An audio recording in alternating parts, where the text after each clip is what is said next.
What's goody?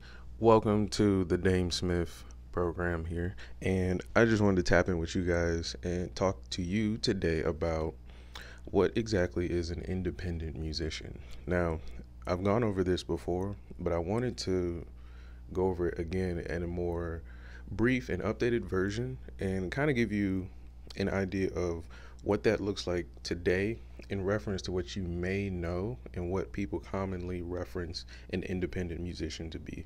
Now, first, I want to check in with you. How are you doing?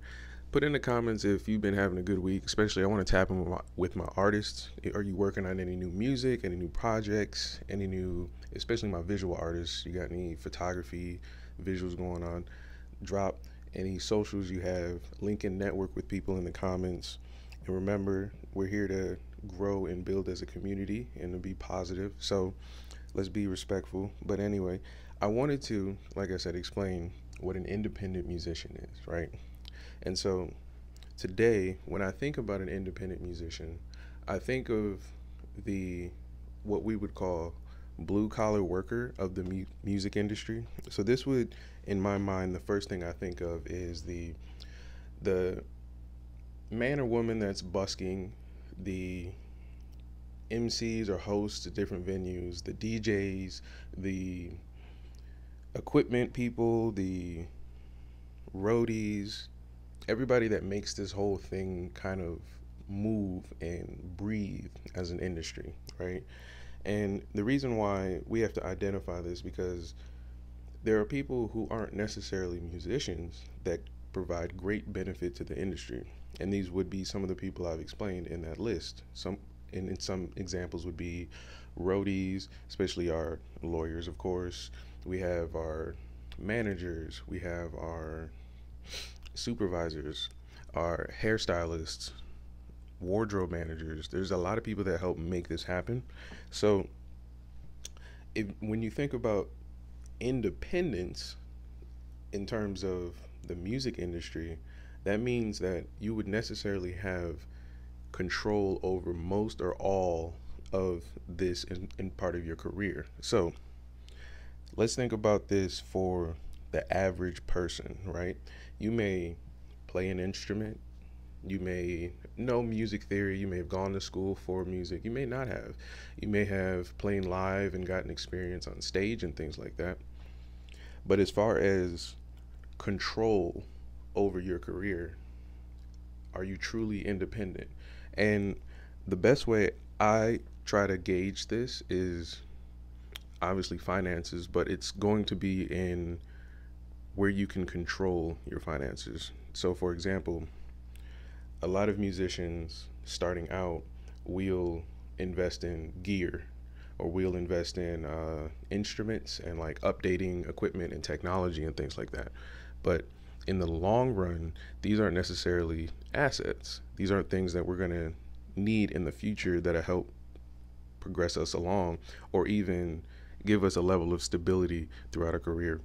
So I learned that luckily pretty early, but this wasn't early enough to where, I wasn't buying like pianos and stuff already with my money. But one of the things that I invested in early on, meaning like within at least the first 2 to 3 years of me actually understanding this information as I would say maybe like young 20-year-old or something, was investing in the ASCAP or PROs of the world. There's many of them that you can have, but for me it was ASCAP. And doing this helped me understand really how much power I could really harness with how much work I'm willing to put in for my career, right? So there are some people who are willing to build up a catalog of music and then build value with that and then share that value with, let's say, another company, another musician, or a record label or things like that. But for me, it felt more important to have that value and be able to distribute it where I felt necessary. And starting out young, it was a learning curve because I didn't really have the business acumen going in. And not to say that I have it, but learning it slows down a lot of what you would really expect out of the music industry, because you're going to be dealing with essentially the competition of the music industry. And so understanding that, as an independent musician, you would have to make a lot of sacrifices in order to maintain your independence. And for me, a big sacrifice was maintaining the rights and publishing of the music and having it under one umbrella that I can control. Now, the difference there is this could help speed up a lot of processes for me as an independent musician, simply by, let's say, partnering with, it doesn't have to be a big record label, but let's say indie label in like a prominent city or things like that. There's a lot of labels like that that you can find that are willing to help artists, but they're going to need some value in return, and it only makes sense. It's business at the end of the day. So you as an artist, you have a lot of options on independence, because a lot of times when we think of independence, we think of our artists to be kind of on an island, and that's not necessarily true. You're more so like you're more so like Hawaii, like a series of islands. Like, you can have other artists and other record labels that you can partner with and still maintain the separation and independence, so y'all can move accordingly and make really good business together. And you can see this well down south in North America. In southern North America, you can see that a lot in like Florida, Louisiana, Georgia. A lot, you can see a lot of artists connecting, but kind of just doing like maybe short little projects together, and then kind of developing a relationship with either the audience, or just, you know, combining their own network and relationships to make better art in general.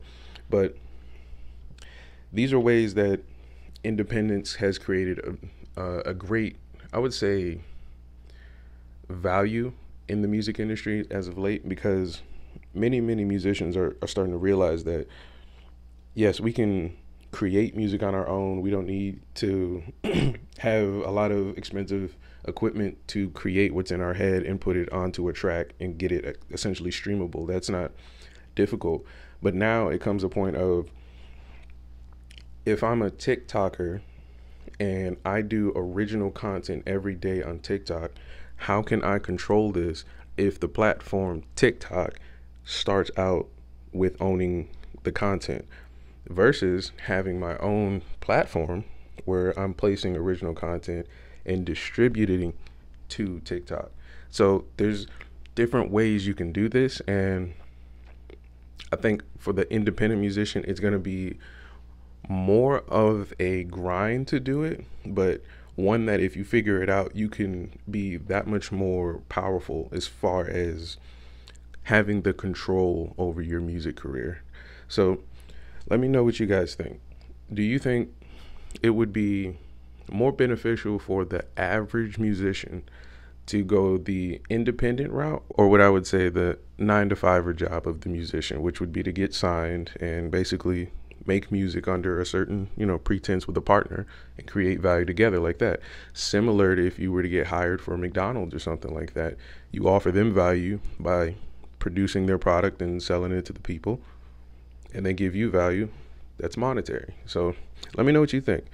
My independent musicians, if you're out there successful and killing it, tap in the comments, give insight, teach me something. Maybe there's something I missed that could be a huge thing for some young musician out there who's in college that's like 19, 20, reading music right now and wants to really make a living off of this. So let me know.